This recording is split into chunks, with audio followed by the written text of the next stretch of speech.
We talk about these things all the time, right? The curse causeless shall not come. The cause which I knew not, I searched out. These are like medical missionary staples, okay? Like every medical missionary knows how to quote these Bible verses. And even though we talk about these things in practice, we do not show that we believe them, okay?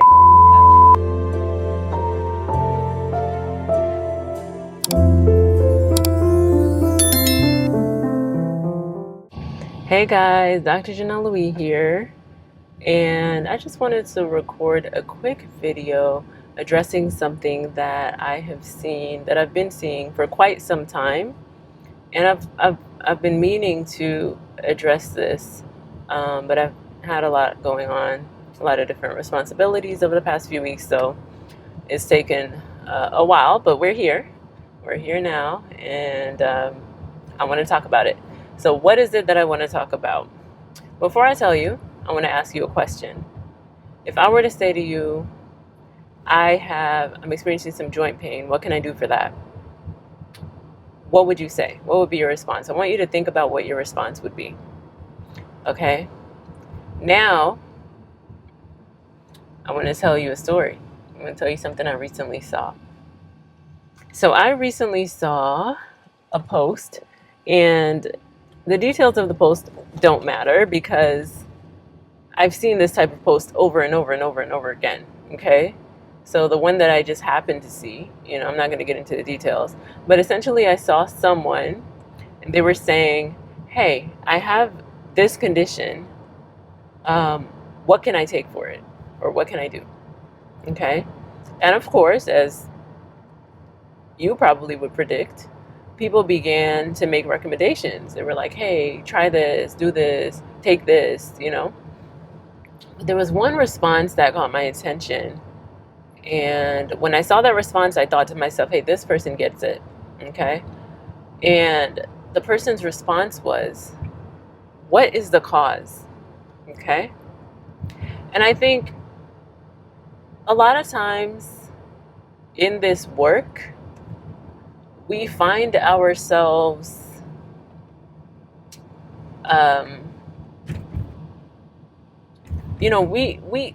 we talk about these things all the time, right? The curse causeless shall not come. The cause which I knew not, I searched out. These are like medical missionary staples, okay? Like every medical missionary knows how to quote these Bible verses because we talk about in case of sickness, the cause should be ascertained, unhealthful conditions should be changed, wrong habits corrected. Then nature is to be assisted in her efforts to address the disease, essentially. Okay? And even though we talk about these things in practice, we do not show that we believe them. Okay? That's something that I have noticed.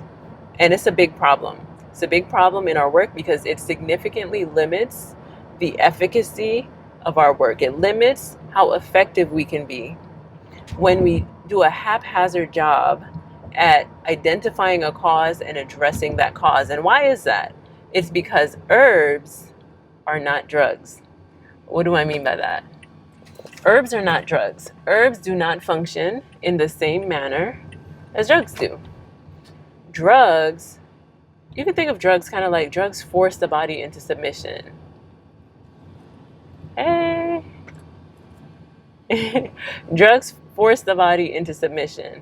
Okay, herbs, on the other hand, herbs cooperate with the body. So you could think of drugs are kind of like, hey, we're going to do this. This is what we're going to do. Whether you had other plans or not, this is what your body is going to do right now. Okay? So that's kind of like how drugs communicate with the body. Your blood pressure, you're going to be lowered,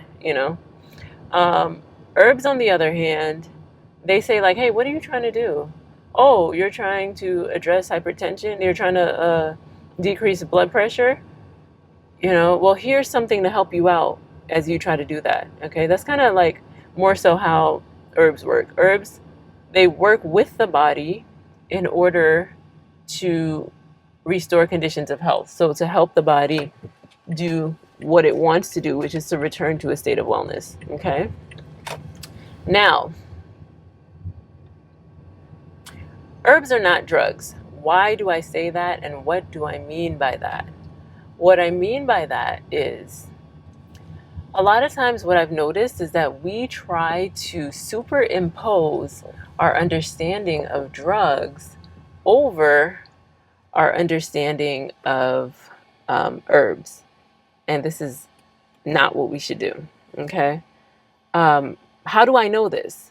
It's because of the approach that we're taking. When it comes to drugs, okay, drugs, we think about drugs like if you're in the healthcare field, then you know. When it comes to drugs, there are FDA approvals for drugs, okay? So, for example, if a person comes to you and they have schizophrenia, you're like, hey, this person has schizophrenia. Well, Risperdal is FDA approved for the treatment of schizophrenia. I'm going to prescribe Risperdal, okay? If a person has neuropathy, you're like, well, pregabalin is FDA approved for the treatment of neuropathy. So let's try pregabalin, okay? So that's kind of how drugs work. That is not at all how herbs work. Okay, so when we're saying things like, um, when we're saying things like, oh, you have diabetes, take this, without going further, without digging deeper and trying to understand the primary cause of, or causes, because there can be more than one, of this person's dysfunction, then we are really doing the person a disservice. Okay, and what do I mean by primary cause? Okay. Hypertension is not a cause. Hypertension is a symptom. Yes, we think of it as a condition, but it's not a primary cause. There is something that caused that hypertension. And different things can cause hypertension. And until you know what it is that's causing the hypertension, you cannot effectively address the hypertension with botanicals. Okay? Here's what I mean by that. When it comes to hypertension, hypertension can be caused by repeated activation of the stress response. If a person is under a lot of stress and their epinephrine is chronically being released, and even their cortisol, if they're experiencing chronic stress, if they're habitually under stress, then these neurotransmitters are going to lead to elevations in blood pressure. Okay, so that can be a cause. So stress can be a primary cause of hypertension. Okay, or the person can be experiencing hypertension because they make poor lifestyle choices. Their diet is not ideal, and as a result, they're experiencing atherosclerosis, a narrowing of the blood vessels, and specifically the arteries, and the hearts have to pump harder in order to get oxygen and nutrients throughout the body. So that leads to an increase in blood pressure. Okay, so that could be the cause. Now, those two different causes are treated in completely different ways. So for someone to just say, hey, you have hypertension, take this, it's really the lazy way of dealing with disease. Because the fact of the matter is, what I think that we don't understand is that botanicals have mechanisms of action, just like drugs do. So we can understand how drugs work. Most of them. Some of them we don't know how they work, but we know that they work. And, sometimes with herbs, we don't know how they work because they haven't been studied, but not because they don't have a specific mechanism of action. Okay? So there is a specific way that herbs function, and we need to understand how an herb functions in order to know if it is the right choice for the client that we're working with. Okay? I'll tell you another story. I once was having a discussion with someone who had been diagnosed with some type of, they had an issue with their heart valves, okay? And they told me that they had been recommended by, there was a specific medical missionary that recommended that they take a specific herb. I want to say it was motherwort. A specific herb. I can't remember the details right now. But they said they recommended this herb. And I said, really? That's interesting. Why'd they recommend that? And the person told me, oh, they said it's because it's going to help the cardiac myocytes, help strengthen the cardiac myocytes. And I thought that's interesting because the problem that you have is not an issue with the cardiac myocytes. It's not muscle cells. Like, your muscle cells are completely fine. The issue is with your heart valve. That's connective tissue, you know? So recommending this herb that helps strengthen the cardiac myocytes is not going to be effective if your issue is with the valves and with the connective tissue of the valves. You see what I'm saying? And this is why I'm saying we have to have a more thorough understanding of physiology, okay, and also the mechanism of action of botanicals. And also, in order to effectively and responsibly do this work, we have to take a thorough case. We have to truly understand what is going on with the client, what causes it, and what the primary causes are of this condition, okay, in this client's case. Because, like I mentioned, I can have hypertension, you can have hypertension, but my primary causes can be different from your primary causes, okay? So we truly have to investigate, and we have got to stop making recommendations just by hearing a diagnosis. That's not a responsible way to do this work, okay? Also, if we do that, if we make recommendations just by hearing a diagnosis, we are in danger of making a recommendation that could be harmful for that person because they have another condition that contraindicates the use of that recommendation. And this is why we have to take a thorough case, and we have to be more careful about just spitting out interventions, you know, without truly understanding what's going on. I think sometimes people have expectations of me. And sometimes people ask me like, "Hey, I have this, you know, what can I take?" And when I tell them like, "Okay, I would need to do a complete history," I think sometimes people get frustrated, but they don't understand that it is truly in their best interest for me to really understand what's going on with them. Um, it's truly in their best interest for me to.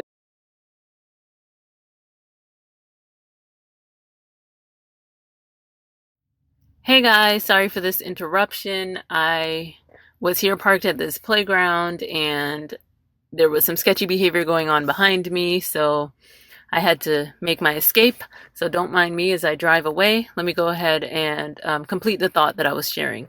So essentially what I was saying is that oftentimes I find myself in a situation where people say to me, "Hey, I have this condition.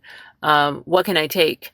And they're expecting me to, or I believe they're expecting me to come up with a treatment plan on the spot. And I think that people oftentimes get disappointed because I tell them like, "Hey, I don't have enough information to responsibly make recommendations at this time. I would need to take a thorough history and really understand what's going on with you." I think, as I mentioned, people expect an answer off the bat, but as I've previously shared, that's not the responsible way of doing this work, because you can really end up making recommendations that end up doing more harm than good if you don't have all of the information that you need to make to ensure your client's safety. Okay, so that's essentially what I wanted to share, and this is why I wanted to just kind of urge the importance of, number one, understanding physiology and pathophysiology. Number two, understanding that herbs, botanical medicine, herbs have mechanisms of action. And if we're going to recommend them, then it is our duty to understand how they work, you know, to understand how they function and what changes they encourage within the body. Okay. And then number three, to understand the importance of taking a thorough case, taking a thorough history, and really understanding what's going on with your client. Okay. So now that I've finished that thought, let us go ahead and return to our regularly scheduled programming. Okay. If you don't know how to take a thorough history, then check out our course. I'll put it in the description of this video, our course, Foundations of Gospel Health Evangelism. In that video, you will learn the care technique, which is the method that we teach people, that we teach medical missionaries in training, how to utilize in order to take a thorough history that will equip them to be able to responsibly make recommendations for their clients. Okay. And yeah, so those are the things that I wanted to point out, the three things that we need to get into the habit of doing. Number one, we need to understand pathophysiology. Number two, we need to understand the mechanism of action of the botanicals and other interventions that we're recommending. And number three, we need to understand and get into the habit of taking a thorough history, taking a thorough case. Okay, so that we understand everything that's going on with our patient or our client, if you're not a healthcare professional. You understand the details that you need to know in order to safely make recommendations. Okay, so again, that was what I wanted to share. I do want to share before I close out that I am I'm still thinking about the things that I mentioned in my last video. If you haven't watched my last video about raising the standard of excellence in gospel health evangelism, then I highly, highly, highly recommend that you watch that video, because it'll give you, it'll help you understand like where this ministry is going and what our purpose is as far as education and the health work are concerned. Um, and we are looking for people who are interested in getting this more advanced type of training to give us feedback. So right now, what I'm thinking about doing is, I mentioned in the video that I was thinking about doing like shorter trainings for the summer. I'm still thinking about that, but I'm also thinking about just getting started with the more comprehensive program that I talked about in that video, and getting started with a small cohort of people who are interested in that work. So um, I would ask you to, if you're interested in being trained, um, then go ahead and leave a comment. I'll actually make a comment, so respond to my comments and let me know if you're more interested in a shorter course or if you're more interested in the comprehensive course that I described in a previous video. Because we're still praying about it, trying to see what the Lord's will is and how we should go about doing this. And again, we're open to your feedback. So thank you so much for watching this video, and I'll see you in the next one.